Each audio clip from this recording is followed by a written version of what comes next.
All right, everybody. We're making money this week. Welcome the main man to the stream, my co-host, my faithful co-host, Court Tenderloin and Pate. What is up? How's it going, man? Happy Sunday. Happy Sunday. Happy football. Before we go any further, I guess I got to cover up these two logos.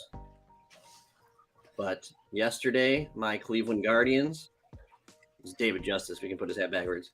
There you go. Secured a matchup with the New York Yankees starting Tuesday, and we are going to beat their ass so bad, just like we did in, it was 1997. But I still remember it. This Guardians team is the funnest team in baseball. It's the youngest team in baseball. We had over 20 dudes make their major league debut this year on our team. It's just been an amazing run, and yesterday had a 15-inning marathon. It was complete torture because there wasn't a damn run scored the entire game. It set a major league record for most strikeouts in a playoff game. But at the end of the day, SpongeBob SquarePants, I'm talking about Oscar Gonzalez, hit a mammoth shot to end it, and then he walked it off with complete swag. I might have to show that before we're off the air. But this is not a baseball show. It's a football show.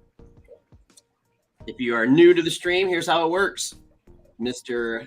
Pate and I, we do not communicate much before the stream, and then we kind of deliver our plays and our lineups. You can take our plays, you can take our lineups, you can take our picks against the spread and use them. And as always, you are guaranteed, it's a free show, and you're guaranteed to win. Or what, Torque?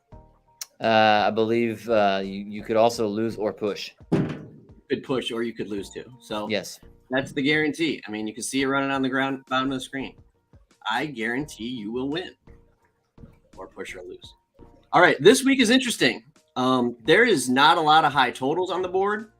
There is not a lot. There's a lot of superstars that are either playing tonight, played this morning, or playing tomorrow.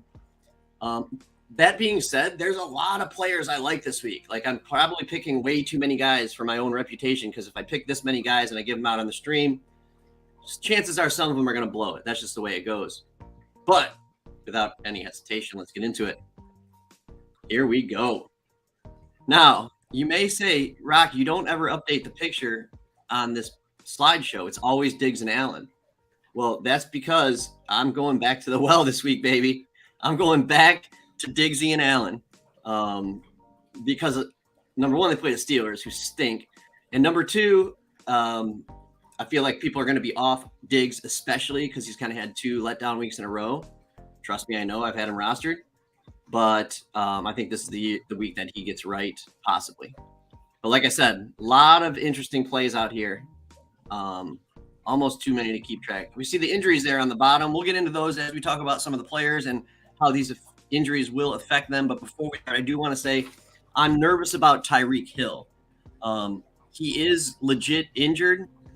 He has I think it's a quad injury, popped up late on the injury report, didn't practice Thursday. He's playing, but it's is he going to be able to have that same explosion? You know, if he doesn't have his explosion, he's a little bit of a different player. And so I worry about him, even with, the game against the Jets, who aren't very good.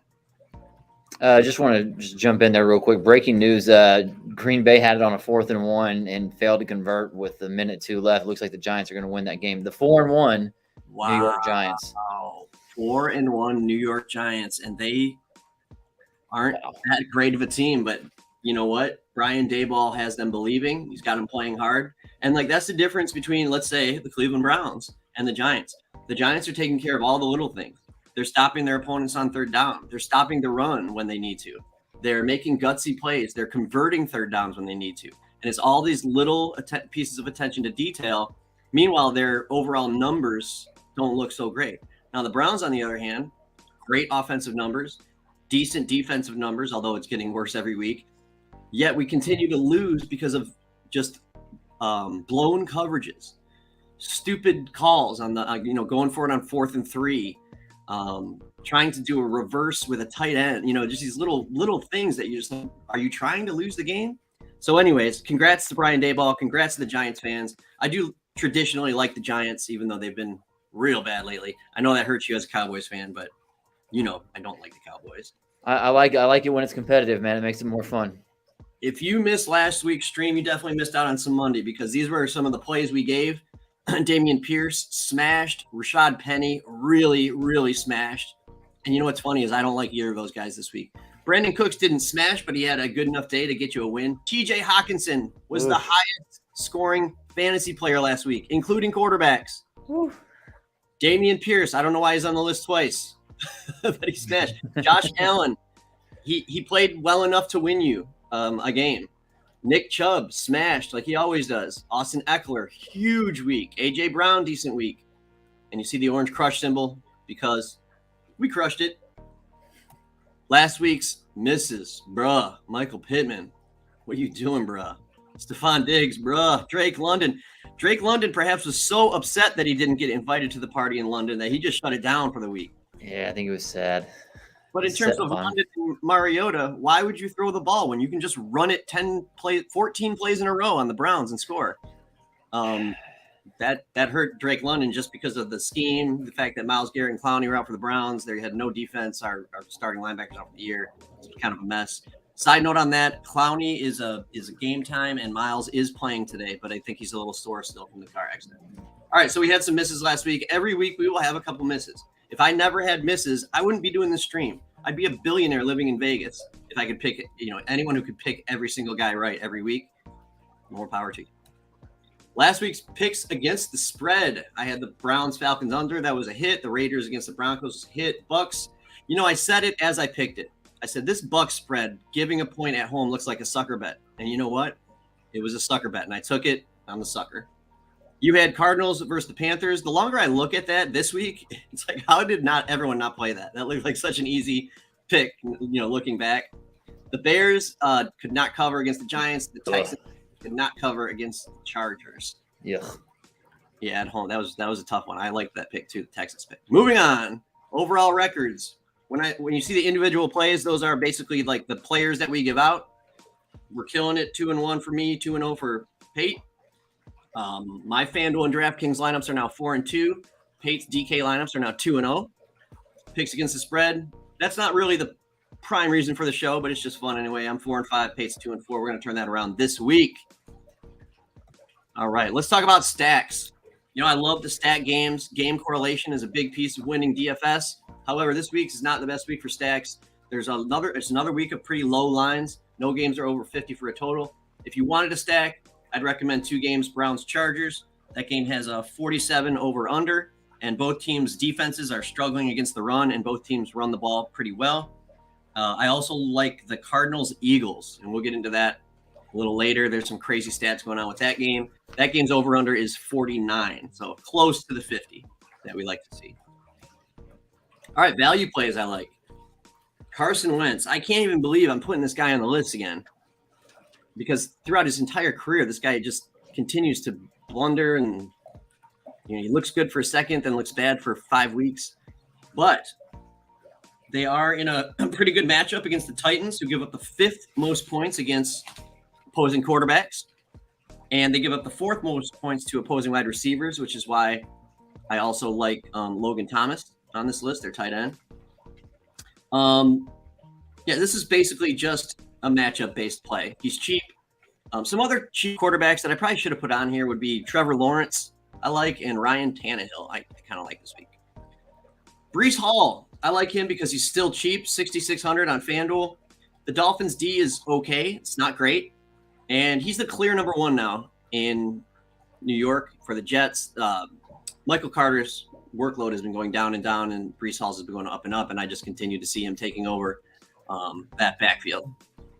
Curtis Samuel, again, Johan Dotson is out for the Commanders. And here's a little nugget. Curtis Samuel has led the Commanders in targets every single week this year. And like I've been saying all year, Ron Rivera wants to get him the ball. He is explosive, but he has not popped one yet this year. This could be the week. Again, going up against that pretty rough Titans D. They're not good against the pass. Ian McKenzie. Why do we like Ian McKenzie? Well, it's matchup based. McKenzie was questionable with a concussion. I believe he's playing. Check that though before kickoff. The Steelers are 7th give up the 7th most points to opposing wide receivers, and Jamison Crowder, who's his main competition for targets, is out this week. I think you can fire up Ian McKenzie at a cheap salary. Logan Thomas, same reason for Curtis Samuel and Wentz. It's the matchup and the fact that Dotson is out. Cade Otton, who the heck is that? Well, he's a $2,500 tight end on DraftKings this week. He can provide immense salary relief at tight end. Cameron Brate is out for Tampa Bay. Tampa Bay has the highest team total on the board with 28.5 implied team points.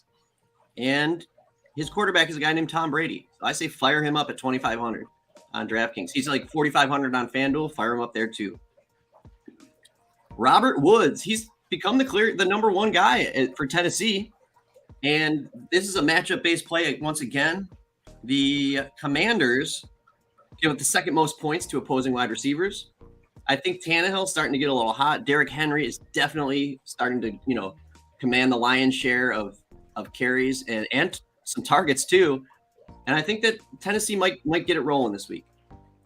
Elijah Moore is strictly a gut play. If you're in a GPP and you need a cheap play, I love Elijah Moore, but it's risky. It's really risky. His advanced stats are really good, set up that he should be scoring more points. Last year, he did have the connection with Zach Wilson, who just came back last week. So we'll see. We will see.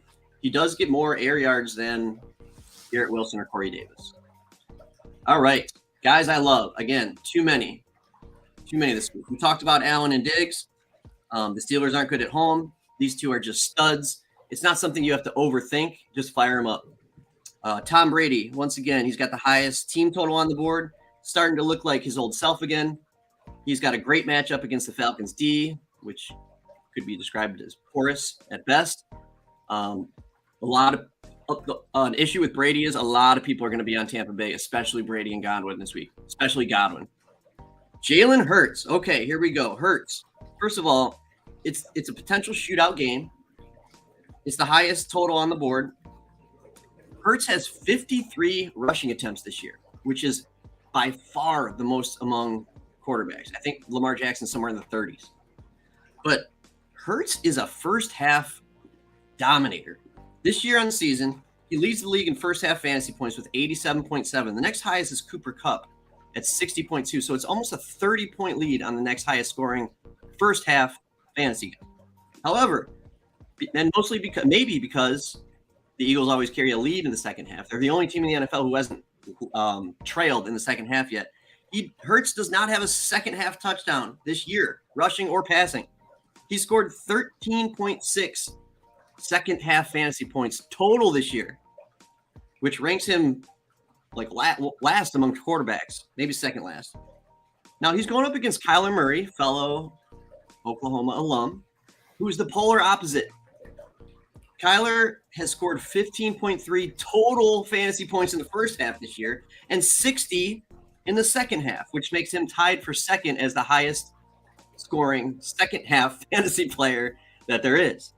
So with the battle of the Oklahoma quarterbacks, the high total on the board, the fact that one team's a first half team, one team's a second half team, I have not stacked this game, but as soon as the stream ends, which we've got to make it end in time, I'm going to do a Hurts and, a Cardinals-Eagles stack. I'm going to stack it up. I think that might be a sneaky play. Okay, Chris Godwin. Godwin had 10 targets last week. His last game against the Falcons was just not too much, 15 catches for 143 yards. He's, like we said, they got the highest team total on the board. And when Godwin and Evans are both healthy, it's actually Godwin that gets more targets and more fantasy points. My fear with Godwin, because of his salary this week, is people will be all over him. So I think the pivot to Evans at a little more, like a higher price tag, might be a smooth move in GPPs. And I have the same feeling about Nick Chubb. Now, Nick Chubb is in what we call a smash spot this week. Chargers are giving up 6.1 yards per carry, which is last in the league. Chargers give up the fourth most points to opposing running backs. Chubb's career yards per carry is now third all time behind two fantasy legends, Jamal Charles and Bo Jackson. However, here's the thing with Chubb that I worry about. He gets almost the same amount of touches as Kareem Hunt. They average maybe Chubb gets about 18, Hunt gets about 15, around there. Hunt catches more passes, and Hunt gets more red zone targets. So the fact that San Diego's defense is a sieve against the run, Hunt might be a sneaky pivot for some salary relief. He is the better goal line back, and he is more of a pass catching back than Chubb. And he hasn't had a game yet this year, so that could be a sneaky play. Look for Kareem Hunt on the pivot. Austin Eckler, the Browns give up the 8th most points to opposing running backs. Second highest total on the board. Eckler is clearly getting healthy. His usage is up, especially in the passing game. There's not too much to overthink with him. Dalvin Cook is in what we call a smash spot as well, and he's the same price on FanDuel and DraftKings. And so that says FanDuel, and that's a mistake. That should say DraftKings. His salary on DraftKings is the same as FanDuel, which means it's a bargain on DraftKings. Even though he's been a little banged up, he's still taking 76% of the Vikings carries this year. The Bears are sixth worst against opposing running backs. I could see Cook going off today. Who else do we love? Chris Olave for the Saints. Granted, he's got the Red Rocket, Andy Dalton, as his quarterback, but Michael Thomas is out. The Seahawks, who they're playing, stink, and his metrics, advanced metrics, are just amazing. I mean, this guy looks like he could be the next breakout superstar, Chris Olave. From the Ohio State University, CeeDee Lamb, your boy in Dallas. His connection with Cooper Rush is getting better every week. His usage is getting higher every week. The Rams, although they have a good defense, are the 3rd worst against opposing wide receivers. The Rams looked terrible last week against the Niners. They're favored by 5.5 points, which I like Dallas, but fire up CeeDee. Fire him up. And then Goddard, again, with the Eagles game, it's a potential shootout, and the Cardinals give up the 3rd most points against opposing tight ends. Any guys you love this week that I missed, Mr. Torkel Peterson? No, it's funny. You mentioned, I mean, clearly we don't talk a lot before we get on stream, but a lot of those guys are going to be in my DraftKings lineup. Mr. Olave, I mean, depth per target is one thing that jumps out at me. And then didn't Seattle's defense just get torched by the Lions last week for like almost 400 yards and like 4 touchdowns or something? So yeah. But remember this: the Lions have the number 1 offense in the NFL. Number 1. Shootout then. Crazy. They don't play a lick of D. And it's interesting because the Lions play the Pats today, and the over/under is 45.5. So Vegas thinks the Patriots are going to slow down Detroit's offense, but we'll see. I still like St. Brown today. All right, guys, I hate this week. All the Steelers.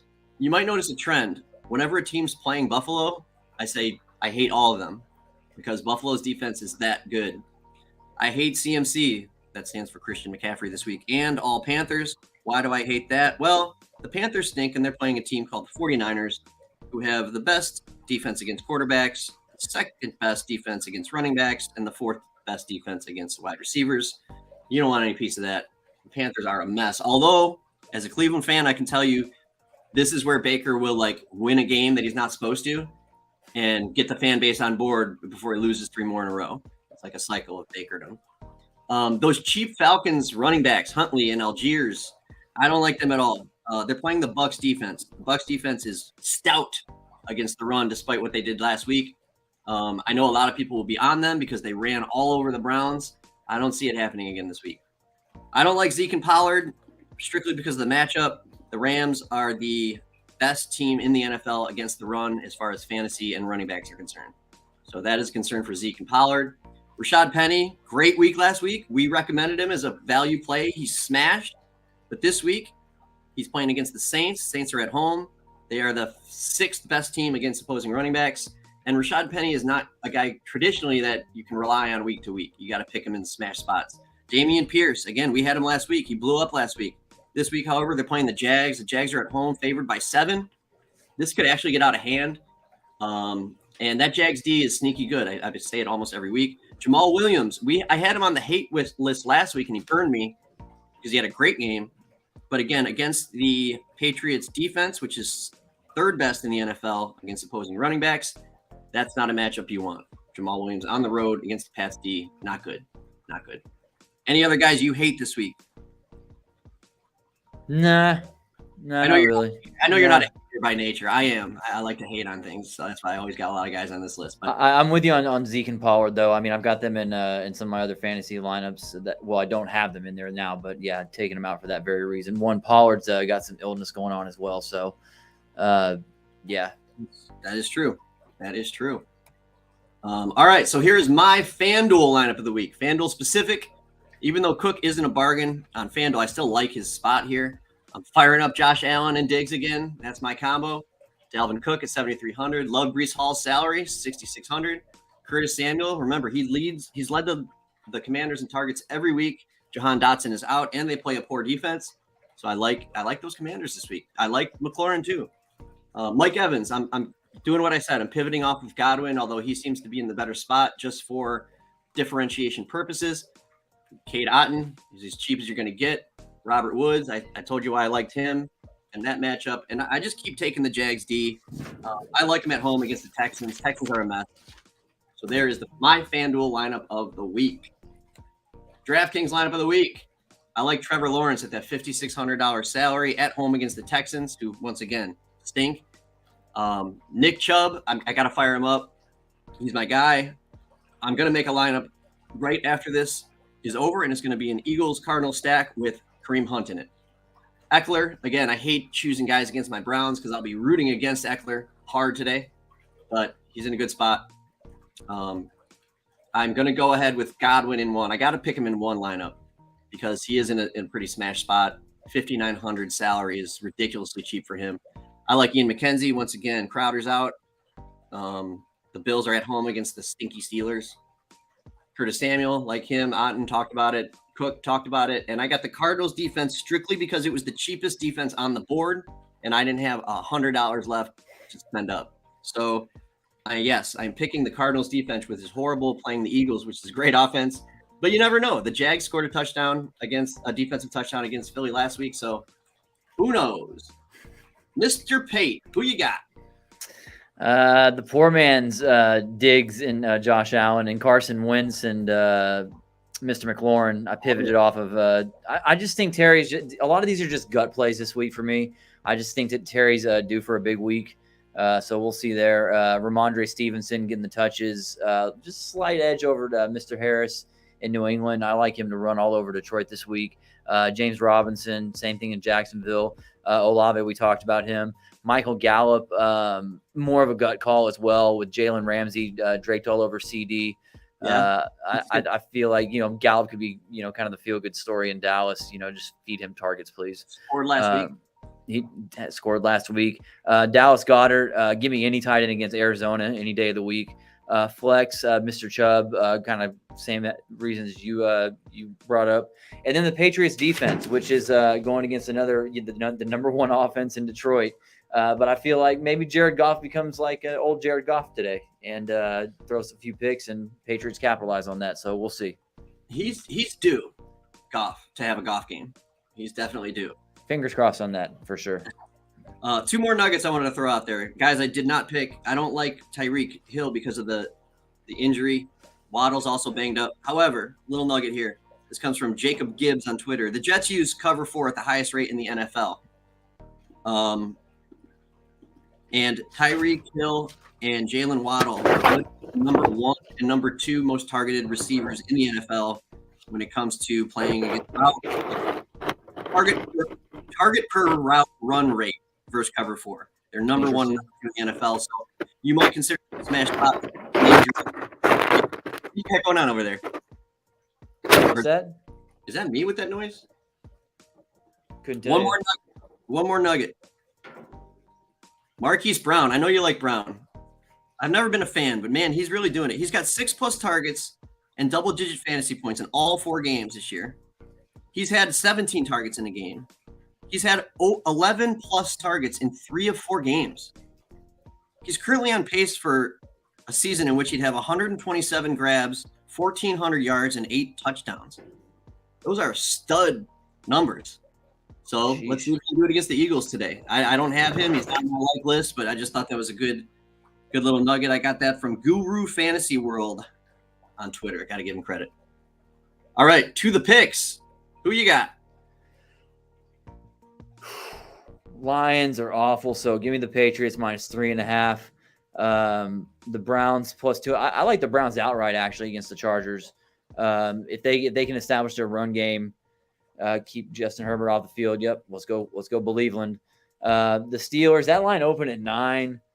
It feels like a silly bet at 14, but I trusted Mike Tomlin to at least keep it close, and maybe 10 points or something. But 14, I got to take the Steelers. So the Bills coming off 2 road games, which were pretty tough ones, pretty physical, and they're still a little banged up. So like I said, I like the Steelers to cover 14 there.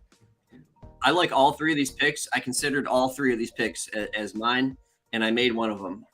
Real quick thing about the Steelers, just if you're in a fantasy league, need some wide receiver help, and he's still out there. George Pickens, man. The connection with him and Pickett seemed legit last week. The guy has talent. He's insane. He's like a crazy person, but I picked him up in every league that I could last week because I think the connection with him and Pickett is solid. All right, Pickens. Pickett to Pickens. You can love it. I like it. Yeah. Solid alliteration. Right. My picks. I like the Saints at home -5 against the Seahawks just because the Seahawks stink. And the Saints, their defensive stats are really, really good. If they could just put some offense together, they do have a good team. They need to get healthy, though. I believe Kamara's playing today. Yes. But probably still a little banged up. They need to get Winston healthy. They tried to play him too much when he broke his back, basically. Kind of just kept running him out there, but he needs some time to heal.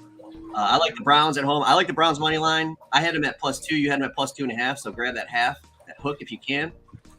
The Browns last week were run all over, but that was without 2 of our best defensive players, who are both probably back this week, in Clowney and Garrett. I got to check on Clowney. And I like the Cowboys over the Rams.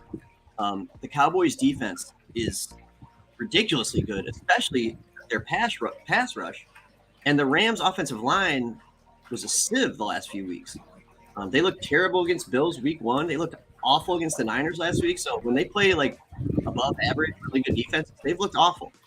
So I like the Cowboys line, even though I'm not a Cowboys fan. And there you go. That's it. Before we go, I want to give a plug. My man, Damian Beckton, has been working his butt off and released a comic called Worlds Away. It's all over Twitter.